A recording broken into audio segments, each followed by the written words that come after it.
আসসালামু আলাইকুম। আমি ডাক্তার মোহাম্মদ মাহমুদুল হাসান, সহযোগী অধ্যাপক, শিশু বিভাগ, ময়মনসিংহ মেডিকেল কলেজ হাসপাতাল। আজকে আমাদের কাছে শাকিল নামে একটি 16 বছরের বাচ্চা, তার 14 মাসের দীর্ঘ সমস্যা এবং অসহায়তা নিয়ে আমাদের কাছে আসছে। তা আমরা বাচ্চার বাবার কাছ থেকে প্রথমে বাচ্চার অসুস্থতা সম্পর্কে একটু বিস্তারিত শুনছি। আমাদের বাচ্চারা আসসালামু আলাইকুম।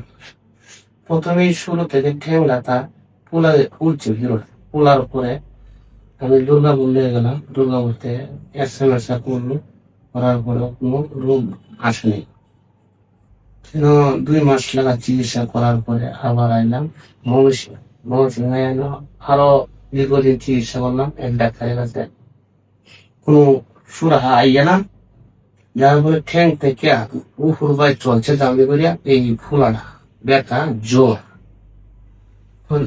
এনো এক্সরে দেয়া 2 মাস 3 মাস লাগা গেছে। যাওয়ার পরে এই ডাক্তারও পাল্টাইয়া পরে আর এক ডাক্তারের ওষুধ খাওয়াইলাম।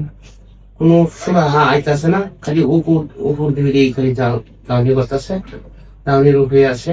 এখন বর্তমানে বাচ্চারা আমার ক্লান্ত অবস্থা। আমি গরিব মানুষ, কিন্তু চিকিৎসা করে আমার ব্যর্থ পারতাছি না।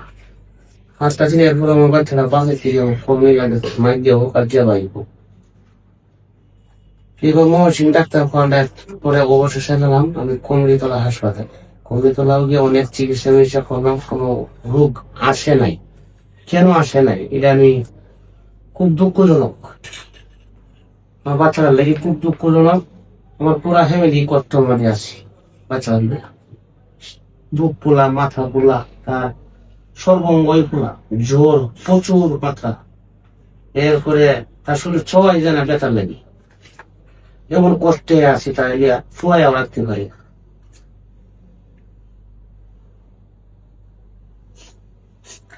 খারাপ সহায়তা আমরা করলে অনেক উপকার।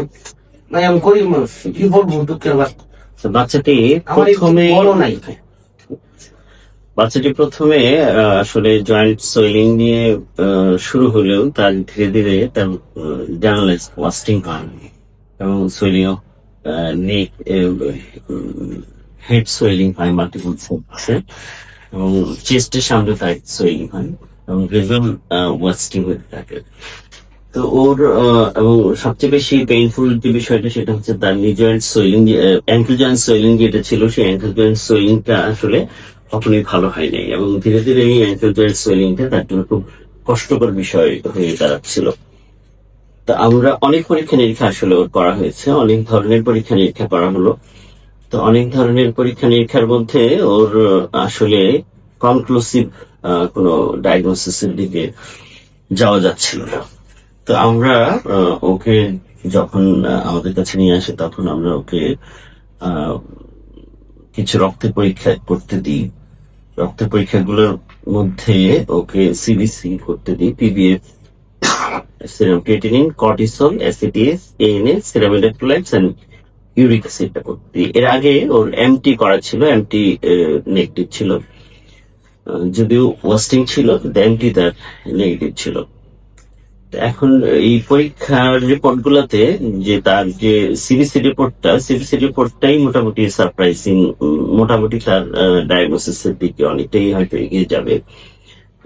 সেটা হচ্ছে যে সিবিসিতে তার রিপোর্ট আসছে হিমোগ্লোবিন তার গ্রাজুয়ালি এই গত 14 মাসে প্রথম দিকে তার হিমোগ্লোবিন ছিল দেখা গেছিল 13-14, তার বর্তমানে হিমোগ্লোবিন কমে চলে আসে 5 এবং ইএসআর 150। ইউরিক অ্যাসিড লেভেলটাও তার অনেক অনেক হাই।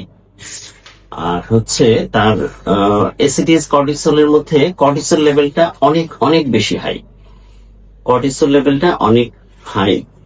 যদিও এই কর্টিসল লেভেলটা অনেক হাই, যেটা সেটা তার যে বর্তমান রোগ সেই রোগের সাথে হয়তো সরাসরি সম্পৃক্ত না, তবে অনেক সময় এডিসনস ডিজিজে এই ধরনের ম্যানিফেস্টেশন নিয়ে আসতে পারে।